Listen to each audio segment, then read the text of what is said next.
Resale certificates are one of the most misunderstood parts of sales tax compliance, despite how common they are. In this video, we're going to break down what a resale certificate is, when it's appropriate to use one, how it actually works in practice, and a few key details that you're likely overlooking. At a high level, a resale certificate is a document that allows you to purchase goods without paying sales tax when those goods are being purchased strictly for resale. Sales tax is designed to be paid by the end consumer. It's not meant to be charged every time a product changes hands as it moves through the supply chain. So if you're buying inventory that you plan to resell to your customers, sales tax is generally not due on that purchase. Instead, sales tax is collected when the product is ultimately sold to the end customer. A resale certificate is how you formally communicate that intent to your vendor. A resale certificate should only be used when the items you're purchasing are being bought for resale in the normal course of business. That means the product you're buying is either being resold as is,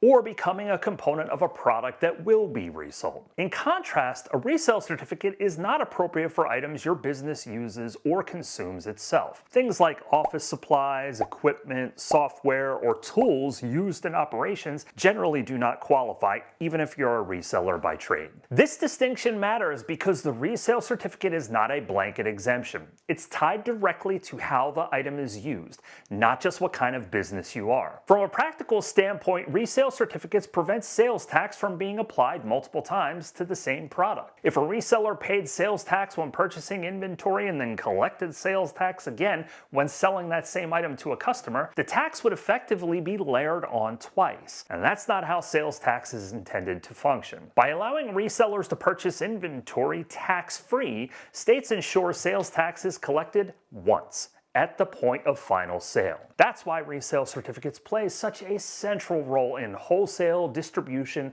and retail supply chains. Resale certificates serve as the documentation that justifies why an item was sold without sales tax. While the format varies by state, resale certificates generally require information such as the buyer's legal business name, the buyer's sales tax registration number or equivalent number, the state issuing the certificate, a description of the buyer's business activity, and a certification that the items are being purchased for resale. Some states issue their own forms, while others accept multi-state or uniform certificates. The exact requirements depend on where the transaction is taking place. But who is actually responsible for the certificate? This is one of the most important and misunderstood aspects of resale certificates. While the buyer provides the resale certificate, the vendor is the party responsible for accepting it. From the state's perspective, the vendor is on the hook for sales tax unless they can substantiate why tax was not collected. That means vendors are expected to review resale certificates, ensure they are complete and reasonable, and keep them on file in case of an audit. Because that liability sits with the vendor,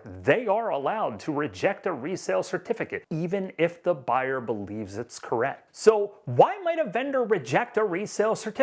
Vendors don't reject resale certificates lightly, but they do reject them for legitimate reasons. Common issues include missing or complete information, expired certificates, certificates that don't match the buyer's line of business, or purchases that don't reasonably align with resale activity. For example, if a business provides a resale certificate but is purchasing items that clearly appear to be for internal use, a vendor may decline to accept the certificate. This isn't a judgment call, it's risk management. If the exemption is later challenged, the vendor is the one facing liability. Resale certificates frequently come up during sales tax audits. If a state auditor reviews a vendor's records and finds missing or invalid certificates, the state may treat those transactions as taxable, even if the buyer intended to resell the items. That's why it's important for both the buyers and vendors to keep certificates organized, update them when required, and ensure they accurately reflect how the business operates. A missing certificate can turn an otherwise legitimate resale transaction into unexpected tax exposure. A resale certificate is a legitimate and important part of sales tax compliance that has to be used correctly. But how do you obtain a resale certificate? Well, for more information on that process,